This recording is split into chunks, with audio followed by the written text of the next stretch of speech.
this is the extended cut of the version of presentation for back to school night. Those of you who've already seen this or were here tonight, there is additional information or expanded information included in this video. Parents, if you can kindly, if you weren't here, if you could kindly print these two handouts and have them handy to follow along. There's the Welcome Parents handout that's been attached as a PDF.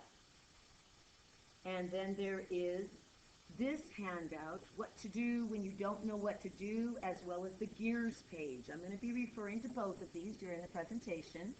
If you can print those and have those handy or pull them up on your digital device, that would be wonderful.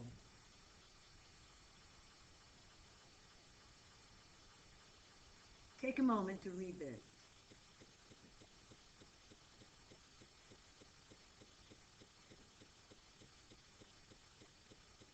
One of the primary reasons I enjoy teaching geometry is I see geometry as a reflection of God's design in nature.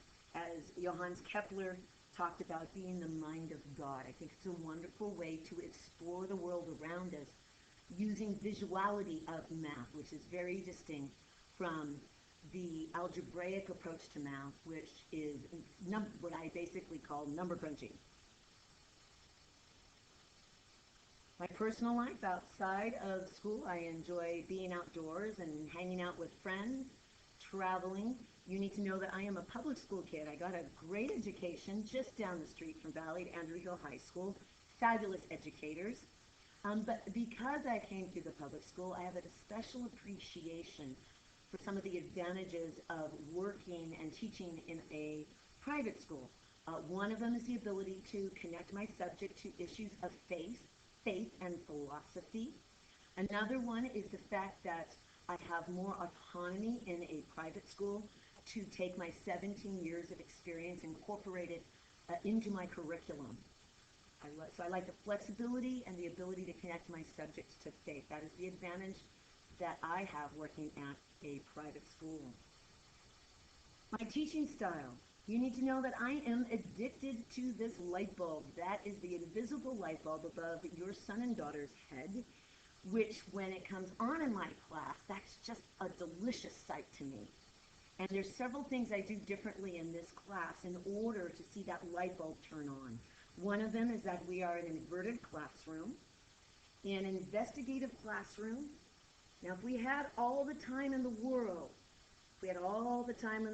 I would love to teach what's called the investigative classroom, in which in the classroom you investigate a concept, you discover, you grasp a basic principle, then you have basic practice. But if I had all the time in the world, we'd do all of that in class, and then the next class period, we would do all of this practice, mastery, and application. So in a perfect world, I would do both of these steps in the classroom. But we simply do not have sufficient time to do both of these components in the classroom, which means in a traditional classroom, the harder practice, mastery, and application, the higher cognitive demand is usually done at home, where there's little help and supervision. In an inverted style classroom, at home, you're doing the basic principles and just some initial review, which gives classroom time devoted to more practice, hopefully mastery, and some application, which is the higher cognitive demand done inside the classroom, so that there's more supervision for the higher cognitive demand. Another thing I'd ask you to coordinate with me is encourage your son and daughter in practice, practice, practice. Keep up with the preview notes. When they don't finish the in-class notes, to actually finish them at home to complete that cycle of learning. Another avenue of practice that is extremely effective is working in your ALEKS notebook. Now, I use the quiz section of ALEKS as a supplement to homework, but working the ALEKS Pi is itself extra credit. It's a significant amount of extra credit that I offer working the ALEKS Pi.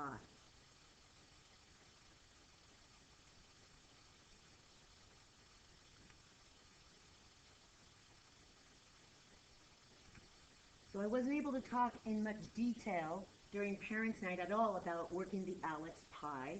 Your son and daughter received this handout about 3 weeks ago that shows the extra credit that I offer for working the Alex Pie. That has to be done completely on their own, or they can come in during open B days, and I will happily supervise working on that pie. But there are certain percent targets by certain dates. That's at the quarter and the semester, and then the third quarter and the semester again.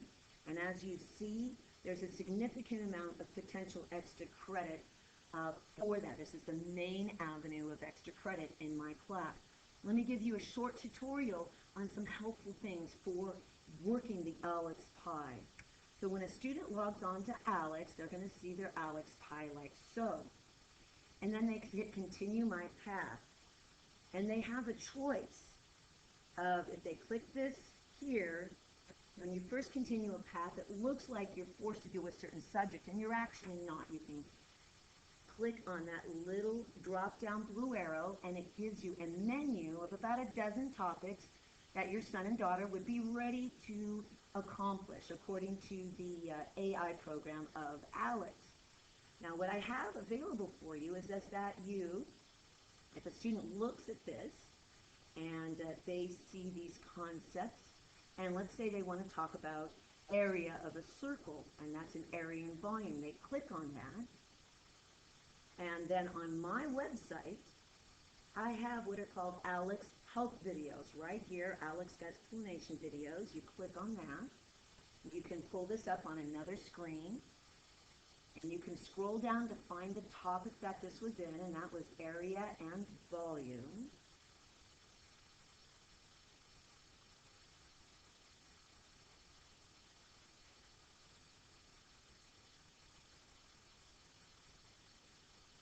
And this is circumference and area of a circle. And you just click on it, and there'll be a short tutorial on how to do that particular problem.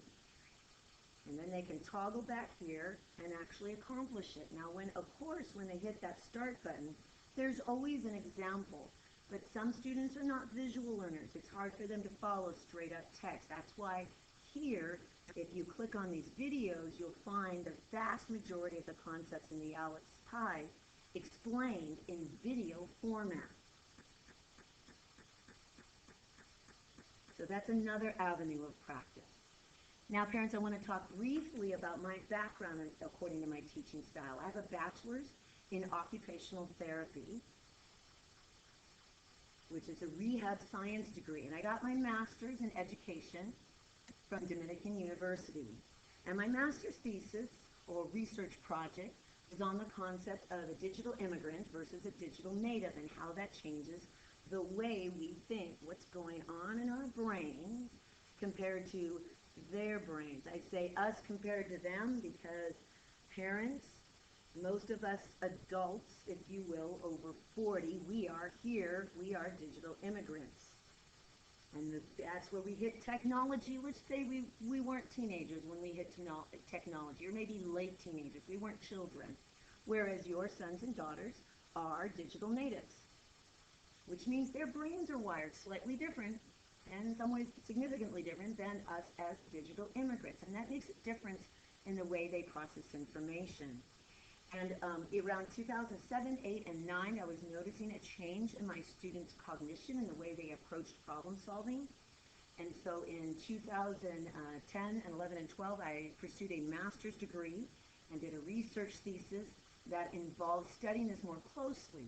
I'm going to distill some very simple things that we need to partner together as teacher and parent to encourage some certain habits that may be instinctual to us as digital immigrants, but they're no longer instinctual to the digital native population.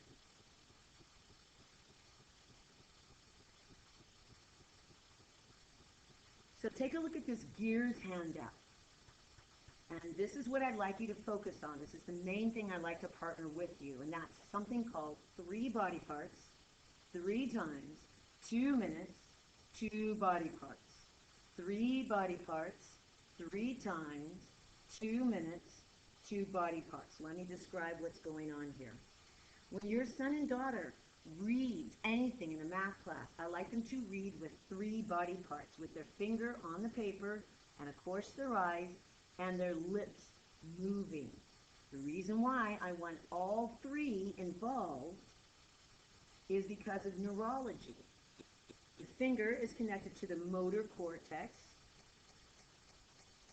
and of course talking is going to give them auditory input here in the temporal lobe, and of course the visual is in the occipital cortex. So when you're working with 3 body parts in reading, you have 3 times the brain power involved in comprehension versus simply the visual cortex.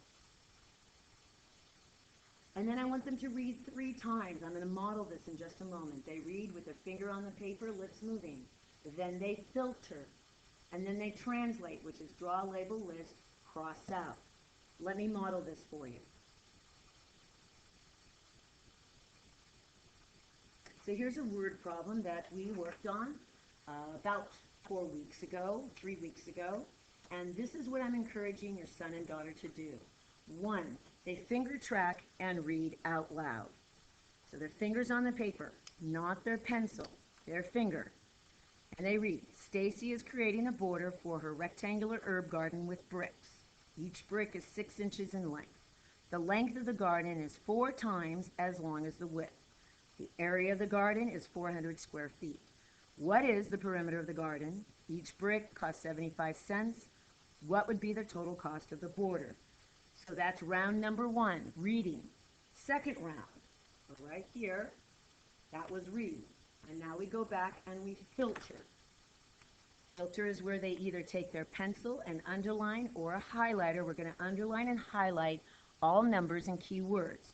It is a rectangular herb garden. That's important, the shape. The bricks are 6 inches in length. The length of the garden is, that's an equal sign, 4 times as long as the width. The area is 400 square feet. What is the perimeter of the garden? Each brick costs 75 cents. What would be the total cost? So that's the filter part. That's step number 2. Now we're going to translate. Draw, label, list, cross out. So we take this and everything we do either goes in a diagram, drawing, we label the drawing, or if it doesn't belong in a diagram, we make a list. And as we do this, we're going to cross out each key component.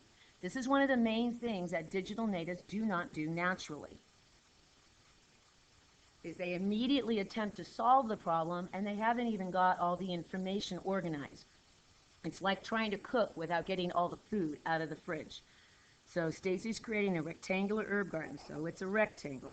We draw a rectangle with bricks. Every time I account for something, I encourage students to cross it out so to make sure they've accounted for all the details. Each brick is 6 inches in length, so we're talking about the bricks that are going to go around the garden. So I'm going to come over here, and I make my little brick. I've got bricks, and those bricks are 6 inches in length. The length of the garden is, I teach your sons and daughters that is an equal sign, 4 times as long as the width. So the length is 4 times as long as the width. Cross it out. The area of the garden is 400 square feet. Whenever we talk about area, I encourage students to shade it. And we're just going to write area equals 400 feet squared. I'm also asking them to pay attention to units. We cross it out. What is the perimeter of the garden? So that's one thing. When they say perimeter, we always physically draw it and we write the corresponding equation. Length plus width plus length plus width. Each brick costs 75 cents. So we're going to talk about money each. And then the ultimate question is right here, what is the cost? It's all about the money. So that is an example. When students are done organizing one of my math problems, the original problem itself should literally be, as I say in class, mutilated. Please encourage your son and daughter to finger track and read out loud. That's round number 1. 2, to filter, and then 3, to translate, which includes draw, label, list, cross out. Then, at home, parents, this is the most important thing I'd like you to pursue, is at some point in the evening, set aside 2 minutes and literally get your cell phones out and set the timer for 2 minutes and ask your son and daughter to describe what they did in geometry class. Please, have them talk, but get them to physically gesture. Geometry is a highly visual math. And in order to comprehend the visuality of this math, the body processes visuality not simply through our eyeballs, but literally through our fingertips. So have them use gestures and hand gestures and body positions in order to explain what they learned in class. A mere 2 minutes. And that review, done several hours after the first introduction, takes the wet cement of the concept to go from wet cement to dry cement and shifts it to long-term memory.